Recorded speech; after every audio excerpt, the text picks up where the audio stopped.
নমস্কার সবাইকে। তো চলে এলাম আজকে সোমবারের ব্লগ নিয়ে। তো সোমবারে একটা ছোট্ট পার্ট তোমাদের সাথে শেয়ার করছি আমি কি করি। সকালে সোমবার খুবই ব্যস্ততা থাকে। সোমবার দিন যেহেতু সপ্তাহের প্রথম দিন, তো শুরু হয়ে যায় ব্যস্ততার মধ্যে থেকে। আমি সকালে মেয়েকে স্কুলে পাঠিয়ে দিয়েছি রেডি করিয়ে। এরপরে হাজব্যান্ড অফিসে গেল, লাঞ্চ প্যাক করে দিয়ে দিয়েছি। তো এরপরে আমি যে রান্নাগুলো করছি, কাতলা মাছ ভাজা হচ্ছে।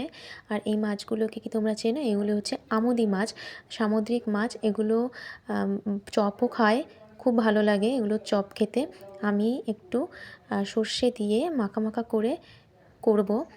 তো কালো জিরে ফোড়ন দিয়ে পেঁয়াজ কুচি দিয়ে দিয়েছি, আর সরু সরু করে আলু কেটে ভেজে রেখেছিলাম, সেই আলু দিয়ে টমেটো কুচি দিয়ে বেশ ভালো করে সর্ষে বাটা দিয়ে মাছগুলিকে দিয়ে নেড়ে চেড়ে একটু শুকনো শুকনো করে নামিয়ে নিয়েছিলাম।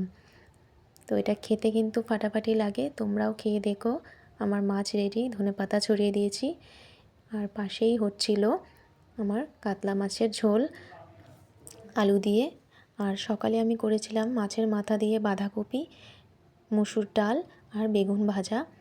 তো দেখো, এরপরে আমি এত জামা কাপড় সব ভিজিয়েছি আমার কাজের দিদি কেচে দেবে বলে।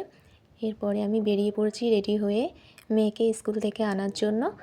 তো মেয়েকে স্কুল থেকে আনতে আনতে মেয়ের সব গল্প শুনলাম, মেয়ে স্কুলে কি করেছে। ওদের স্কুলে স্পোর্টস প্র্যাকটিস হচ্ছে। তো এই আমার ব্লগ চলে এলাম। তো কেমন লাগলো বন্ধুরা জানিও ব্লগটা। টাটা।